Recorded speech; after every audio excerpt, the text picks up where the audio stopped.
Hey guys, welcome back to the Bad Dating Podcast. I am Michael James. I know bad dating, so let's talk about it. Thank you guys for those who have been listening. We'll continue to take the feedback and trying to make sure to improve the quality of the episodes and try to improve the audio. You can subscribe to us on Instagram, TikTok, and Twitter at Bad Dating Podcast. So for today's episode, what I wanted to talk about were dating apps. There are a lot of them. And surprisingly, a lot of them are actually owned by the same company. Match Group owns most of the apps. They seem to snap up all of them left and right. So they own things that we're going to talk about this episode. I wanted to just make sure that you guys are aware. Maybe you didn't know. Maybe you're just scrolling the App Store. They own things from, what is this, Black divorced people meet, Republican people meet, Democratic people meet, to Gen X people meet, which is funny. And there's the boomers meet as well too. We're going to talk about the ones that I use because most of these don't apply. I mean, yes, Black does apply and I have used it. It's not a good app that I liked. But so we're going to talk about Bumble, Hinge, Tinder, OkCupid, Facebook dating, Plenty of Fish. Yeah, there's a lot. First, what I want to say is don't get overwhelmed by dating apps. I hear of this a lot from women who use dating apps because I have friends, family, people. Dating apps are very common. So first, people get overwhelmed. Women, you guys get like a 20-1 message to response ratio compared to guys. As in, a guy can send one message and for every one response you guys will get 20. And if you make your profiles accurate and good or appealing, you'll get way more than 20. Especially like if you show off that personality and that cute side or in a bathing suit or whatever, you'll get way more messages than 20. You will get overwhelmed. And so don't let that happen. First off, people feel the need to respond to everyone. Don't. That's taxing, especially if your inbox is flooded. Don't. You just wouldn't. It's spam at some point. Scroll through, see if there's anyone that catches your eye at first glance. Respond to the ones you don't. You don't have to respond to everyone. Guys, well, yeah, you're not going to get as many responses. Just flat out. And like, unless you are a Chad, you're probably not going to get, first off, no guys don't get nearly the same responses. That's why some apps are even charging guys more to use the apps if you do subscribe to them. A lot of them will have a built-in subscription service, or they'll just gatekeep you off where, hey, you can set it up and like use it a little bit for free. But if you want unlimited messages or unlimited sending, and that's the way a lot of apps are unfortunately going right now. It's kind of ruining dating applications just because, I mean, they're all owned by the same company that uses the same model, and that can kind of put people off from using them. But don't let them get overwhelming, and don't be embarrassed. Like, yes, dating apps are very common. Most people are using them these days. Most people in the 20s or 30s age group are on dating apps. Once you get on, you may find out, oh, hey, I'm seeing people on that I know. I'm seeing family members. I'm seeing neighbors. I'm seeing frenemies, enemies, co-workers, the person next door, the cute girl at the gym, the cute whatever you're into. You're going to see it. It's fine. You realize, oh, a lot of people are using this. So don't be afraid and nervous, and don't get overwhelmed. Now that you're on it, okay, put in some effort. Regardless of whatever app you're going to use, the biggest thing is people think they're too cool for school and don't want to do any real work. Like, I was going to say this, but here are 3 tips to having really good dating apps and having good responses. Number 1, put at least 3 photos of yourself on the dating apps.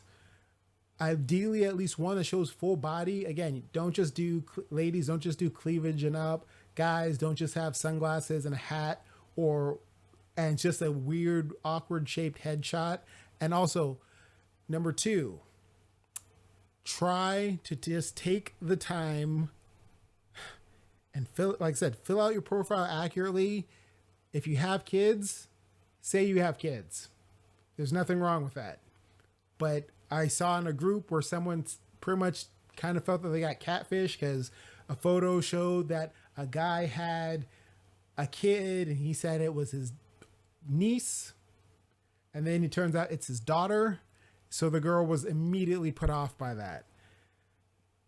Like that's fair.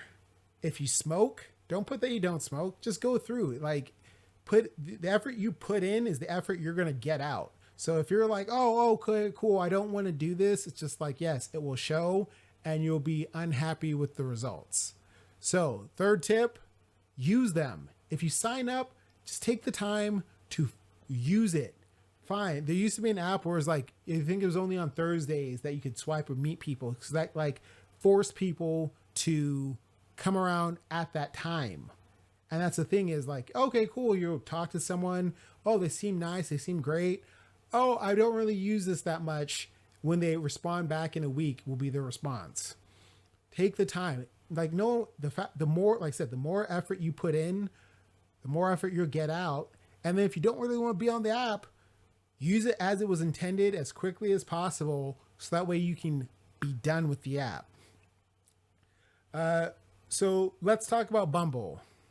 Okay, let's talk about the old school one. Plenty of Fish. Oh my God. Plenty of Fish used to be decent in terms of the features, but they started putting everything behind a paywall. So it's kind of not anything that's like worth using anymore, at least in my opinion. Like, okay, it lets you message one person. I think they had a issue where it was kind of became like a hookup app in terms of like what people's perception of it. And so they started doing first paywalling a lot of things, which is very off-putting, but then just trying to dispel that idea, but it kind of makes the app kind of not worth it. You know, if you can only message one person at a time.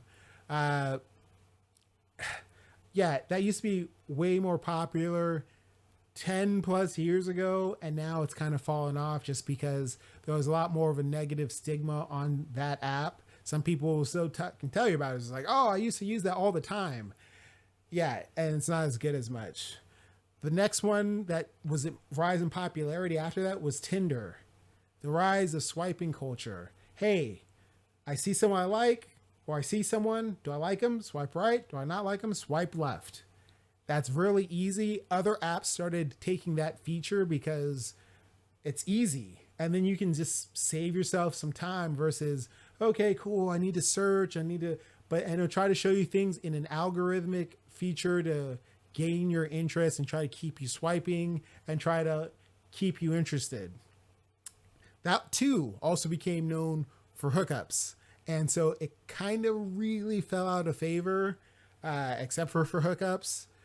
Or people who are just unaware, because again, it had the big name, but a lot of people kind of just moved away from it. So it was like, it became a lower quality app in terms of actually meeting someone, connecting, just like you get a lot less people if you're looking for a real relationship, you get a lot less, at least in my opinion, a lot less quality people that you're meeting on there. They started doing more features to try to encourage people to get back on. So like, hey, are you free tonight? So then there's a chat and you can try to talk to just people who are like, yes, I'm free tonight, or I'm looking for love, I'm looking for romance. So they're doing interesting services to try to draw people back in. But again, it's mostly, it's kind of paywall-y. Bumble was the next one, Bumble and Hinge. So Bumble was built around, hey, it was female created, and with the idea of it's like Tinder, but like the women are in charge, where guys, you see a woman, you swipe, you match, cool. You can't message her. She has to message you. So that was a great feature. That was really popular for women because it was like, God, I'm getting all these guys who are messaging me. And then, guys, don't be weird on apps. Girls get like weird messages that like, there's a reason why Bumble was created was because girls would get like inappropriate and just like weird messages off rip. So yeah, Bumble just actually got rid of that feature because they found out that a lot of women don't want to make the first move. Like in theory, that sounds great. And there are some women who will like, yeah, they'll swipe, they'll be about it. They'll even ask you out. If they're like, hey, we're talking for a little bit and guys, you failed to ask them out in a timely fashion or like, oh, progressing or whatever, you get asked out and that's fine.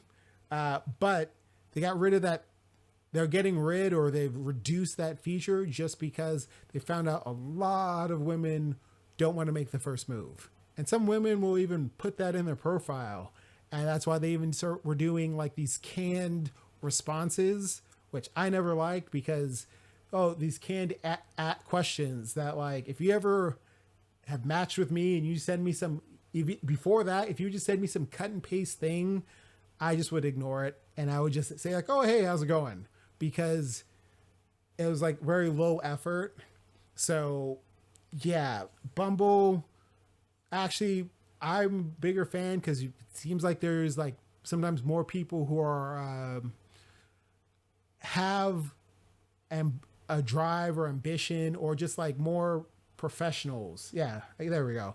There are more, it seems like there are more working professionals who are on Bumble or this next app, Hinge, way more people who actually like have a professional goal and things about themselves. So it's just like, I'm looking for an actual relationship. So yeah, I'm gravitate towards that one where it's just like, oh yeah, there's people who actually are at a different stage in life. And that's why some people, ageism, unfortunately, it happens with dating apps. So like, yeah, you maybe in your early 20s, Tinder was working for you and then it stopped working, or you needed to find something like you started looking for more, or you just got out of a relationship and you jump back on a plane of fish and you realize, oh, wow, this is really taxing.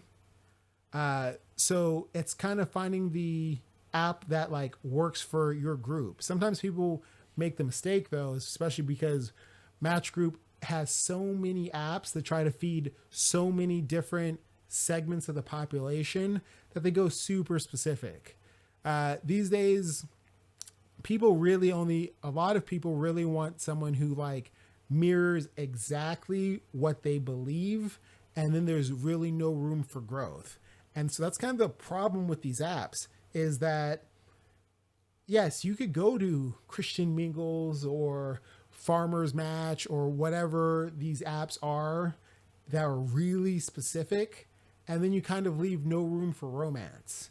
So in dating, I think romance is kind of like, if you like prank guys or girls, if you like to like laugh and joke around, romance is like a good prank where you catch someone by surprise and you're finding a way to like sometimes trick them or catch them off guard to get a specific reaction. So like I was raised seeing that kind of stuff and big fan of romance. So I love to catch someone off guard. That said, if you going back to what I talked about, I think in the first episode, is like if you do checklist dating, you kind of water down any potential for like being caught off guard.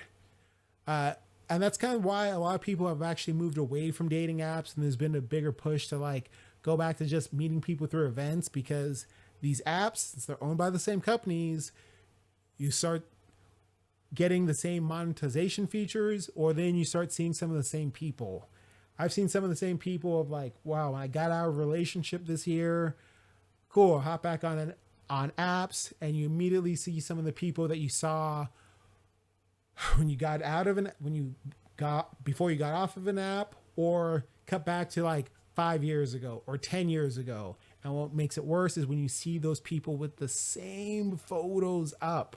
Like, cool, really? You haven't aged in 5 years and you're not noticeably different? Especially there's people who put on weight because of during the pandemic, and it's obvious in the photos. So like, yeah, you may have looked cute 5 years ago when you did this thing, when you went to Cancun. Try to keep your photos recent in the last year.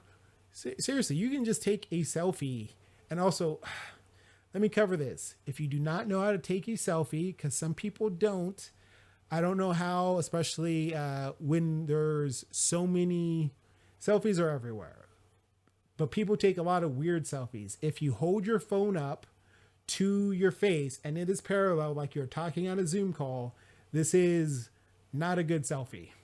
Especially if you put it on the wide angle, wide angle lenses distort features. It just does. Anything that gets closer looks longer. You don't even have to go through photography to know this. But again, simple lesson.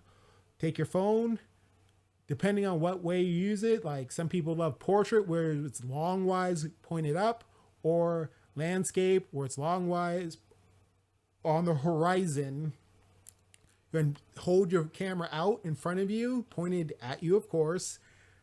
So it looks like you're about to take that same up close photo, but then guess what? You're going to move it 45 degrees from your side, from your front and your side off. And then guess what? You're going to get a way more flattering photo. And that's just a little tip is, why would you not have, again, you don't have to be a professional headshots, which you're going to see some of those on dating apps. You're going to see people who are like, put their LinkedIn pictures. They're going to see people who put their corporate photo where it's like, oh, they did look nice. It was like, this is clearly a corporate photo. You're going to see actors, models, and people with like pristine choice photos. And you're going to be like, oh, yeah, what do you do why do you have these good quality photos is immediately going to be the question that you ask when you see them. So just take decent photos. But again, I understand why people are trying to get off of apps and try to get back into meeting people. And that's important too. You should be able to talk to someone, and you should know how to be approached or just have that interaction. I feel like a lot of people try to overcomplicate dating apps where they want to make it into something like more steps. If I met you at Sprouts, I'd have 5 minutes to talk with you and be like, okay, cool. Hey, you're in front of me in line. Something funny happens. We both laugh, or I make a joke and we laugh. Boom. That is a conversational gate where you have a couple minutes of an interaction to try to connect, and then say like, hey, may I get your phone number, or would you like to do something, and just further it there. That's honestly exactly what dating apps are, where it's, you talk to someone, you don't talk to someone for weeks. You can't replace in-person communication where you get a chance to see their reaction, see their smile, see their interest, because you miss that. And I think they say like 80% of communication or 90% of communication is nonverbal, where it's just like, yeah, how someone's standing, how someone's acting, are they closed up, are their arms across, are they like listening intently? You pick up on so many things that like in person that like may just catch your eye or let you know that someone's interested. And it's very easy to miss out on a lot of signals online. So yeah, learn how to date in person or ask someone out in person. But if you're using apps, which again, they're so common, and most people, trust me, you're not going to find love at a bar or a club. Why? Because you're going there to have fun, and meeting someone else who's going there to have fun. Everyone seems fun when they're trying to have fun, and especially if there's alcohol involved. And then you start, okay, cool, stuff happens. Maybe you meet up the next day, and then you realize, oh, they're kind of not as fun as I thought. Or, oh, they're kind of a stick in the mud because, yes, when they were drinking, they were cutting loose and being a fun and gregarious person. And then in person when there's no alcohol, there's not that much there. So that's why for using apps, I'm not trying to talk for weeks and weeks and weeks, or even some people, the apps will use offer a video service. So you can do a video call, or some people just want to call. It's just like, I don't like to call or do video stuff because that's not how I date. First off, if we live in the same city, I'm not going to spend an hour on the phone with you if I can drive to see you and spend 45 minutes with you in person. It just doesn't make sense. And some people get hung up on that, especially if they haven't had that many relationships. They get kind of stuck in that middle school dating mentality where it's just like, I want to be on the phone with you. It's just like, oh, cool. Why? Are you like, so you're free? Let's go hang out. Let's go for a walk. Let's go to the park. Let's do something. So like, I use apps, but I'm not trying to use all those additional features just because nothing replaces being in person. And a phone call someone you don't know is like a weird, it's just weird. If you've never had a phone job, like you're not usually looking forward to just being on the phone trying to get to know someone, because that's just like, that's such a weird way most people spend their time going out in public and interacting. And if you've never, well, that's why I say like, don't add steps to online dating and don't treat it like some weird thing. Like you can go meet a weird sociopath at the grocery store on accident and have no details about him or her, just because, hey, this was in real life. And people get so dependent on using the internet and using these little crutches and being, oh, I'm not ready yet. I'm not comfortable. So I have to laugh at that, because you can go meet a million strangers that you have no clue about and won't even know their first name, won't even know anything about them on a day-to-day basis by just leaving your house. But then if you actually match with someone that means you're interested and they're interested and you're talking, you're going to treat them worse and make them jump through more hoops just to get to the same point. Because I have had that. Story time. I have been there where I was talking to someone for weeks and weeks on apps, and then texting, and then phone calls. I was like, okay, this is really going well. They said it is yeah, we can meet, did this big plan thing. And they were not the same in person. Why? Because when you're alone in your room texting someone, you have all the confidence in the world and you can say whatever. And then especially gaps in time. So I don't take texting as that big of a deal, because since it's not instantaneous, it's like, so it's not important. It's not as important.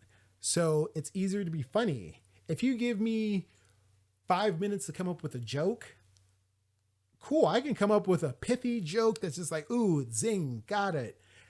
Versus in real time. And sometimes people can hide behind what can sound like sarcasm is just them being super defensive, especially via text message. So that's why I'm not a big fan of, I use them just to meet in person and try to sort things out. So here's the thing.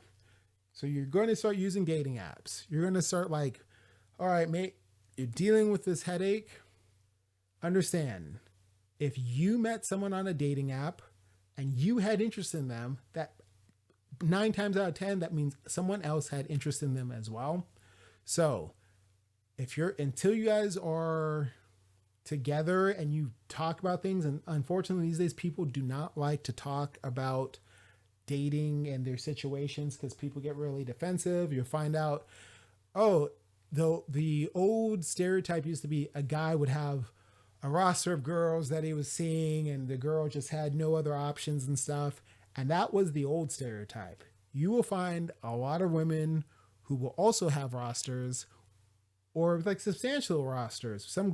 that's the biggest thing with dating apps that a lot of guys have concerns about. Guys can be concerned that, okay, a woman's just dating just to eat, just to be shown a good time. If you use a dating app, you communicate with someone, you ask them out. So again, guys, girls, it really doesn't matter. Hey, would you like to go out on Tuesday, or when are you free? Because I always ask that, because if you just say, some people make it a game when it comes to whack-a-mole, when it comes to asking for a date. Hey, are you free Tuesday? No, I'm not. Okay, are you free Wednesday? No, I'm not. Okay, how many times do you want me to keep asking? So I don't like to just say a specific time. I will ask, hey, when are you free? So that way it gives you the opportunity to say, oh, I'm not free this weekend, but next weekend I'm free all day Saturday. Oh, hey, would you like to go out on Saturday? So it just bypasses a whole lot of time. And that gets me to the point of, if you get asked out, answer the question. That seems silly and people miss that one key detail, but you need to answer yes or no. People will make the mistake and say, well, where are we going? Or what's the plan? Or they want to know all the details and stuff, but it is kind of simple. If you really want to go out with someone, yes, oh, I'd like to go out with you. Give them the opportunity to impress you or to make the plan. Some people are very worried about planning, and girls will put that on their dating profiles. I like plans. I like reservations. Cool. And then they will want to backseat drive the relationship or the dating situation, where it's just like, hey, I want to ask all these questions before I say yes. It's like, well, I'm not going to take you to McDonald's. So how about let someone surprise you? And that's the hardest thing to do when you're dating, is to allow yourself to not be in control. First, if you want to plan the date, ask the person out. I had this where I had asked someone out. There was a lot of drama.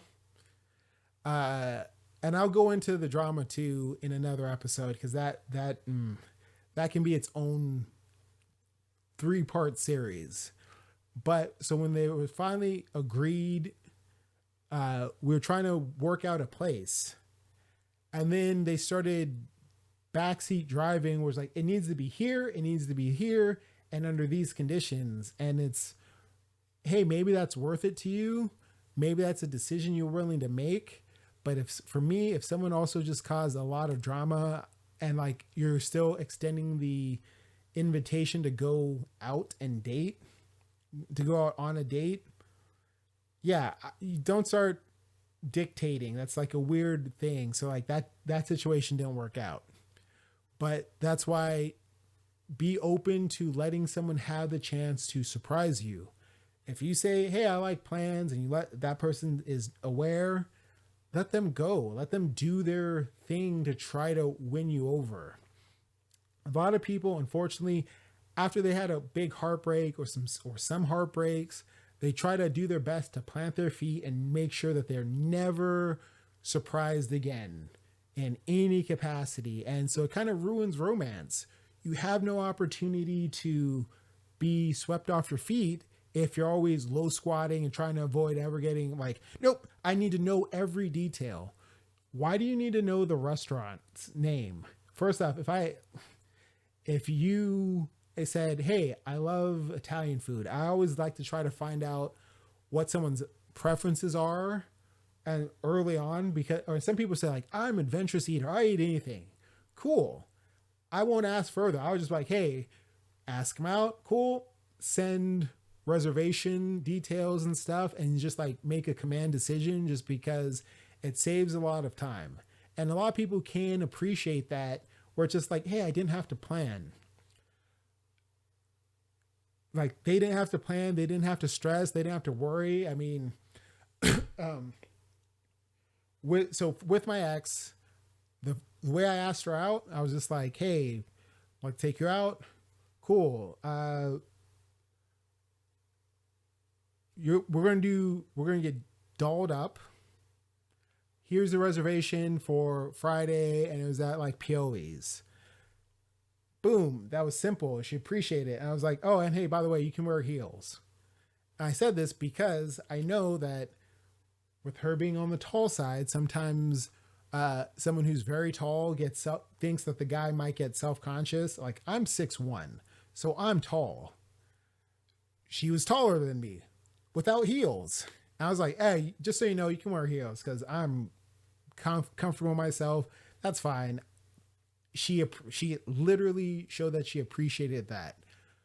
So taking the time to already let the guy or let whoever's asking come up with the plan, like, yeah, don't plant your feet so much that you can't be up for romance. And if you're doing the planning, realize sometimes people want some surprises. Sometimes people want romance. It's actually kind of weird and sad. A lot of women haven't gotten flowers. And like, if it's not for Mother's Day or Valentine's Day, they haven't gotten flowers. And then even then, sometimes they still didn't even get flowers. So like, just being consistent with making effort to try to like show your person that you're interested, and then not even your person. It could be just the first date. Like, I have had a first date planned and just like, okay, cool. You know what? I have a surprise in mind. One of the things you can do, and I have no problem saying this because it isn't something I do all the time or most of the time. It's just kind of how you feel it out. Go buy flowers, give it to them at the end of the date. So why would you do that? To catch them off guard. Hey, he showed up. We had this nice time. I'm already like, they're won over already. And then they get hit with flowers. And it's like, oh, wow. And they were already enjoying the time and then getting flowers on top of it. Because if you give someone flowers starting off, what if it's the first date? And then it's just a bad first date after that. And they're like, all right, well, I got flowers from the person I don't want to talk to again, or I didn't really enjoy my time with, and they didn't make me laugh. And it was just that 1 hour date that we're talking about last episode. So try to catch someone off guard. And these dating apps can be a great way to meet people, but you still have to be willing to be open. Keep your heart open. Just be willing to talk to people and don't get overwhelmed by them. It's very easy to, but why? Like, why would you let it be a thing? Like, it'd be like saying, oh, I got overwhelmed by Amazon. And again, I don't like comparing people to products on Amazon, but it's as simple as like, hey, everyone else is on, like, everything uses apps, delivery services, or the internet to make every other aspect of your life even more convenient for the busy person. The biggest thing that I'll hear on dating apps is that, like, I don't want to waste time. So I don't want to waste time. So let me just ask all of my personal questions to you without having met you. And just, I want answers. And that's just kind of what always puts me off about dating apps, is because since it is so impersonal, again, people get that false confidence where they can say anything, like I said, behind a screen alone. That's just like, hey, you wouldn't say this in person. Cool. So that's what's like, you shouldn't want to know everything personal. Like, I get the idea of being so curious and so fascinated by someone. I'm really interested. So I really want to know. You can't know everything all at once when you're first starting to talk to someone. Like, let yourself be surprised. Try to take the time to get to know someone. And so don't rely on apps to just ask all the important questions. Like, truthfully, if it's important, it shouldn't be through a text message.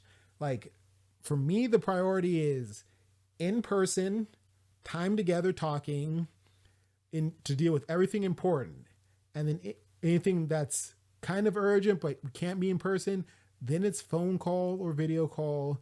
And then lastly, it's text, because you don't necessarily want there to be miscommunication. So that's one of the big things for this is how to use dating apps, and then just trying to be more human about that. And that just takes a lot of effort and time.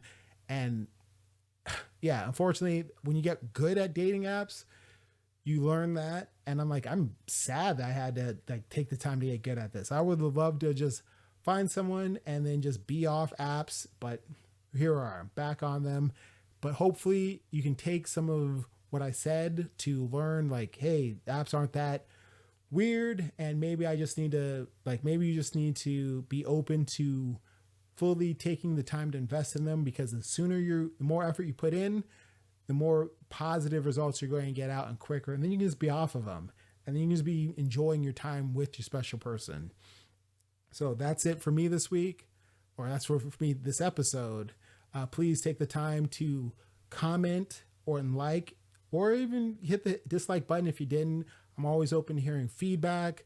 Again, follow us on the videos up on YouTube. Definitely appreciate it there. And also I'm going to try to make sure I post more on TikTok, Instagram, and Twitter. Thank you guys.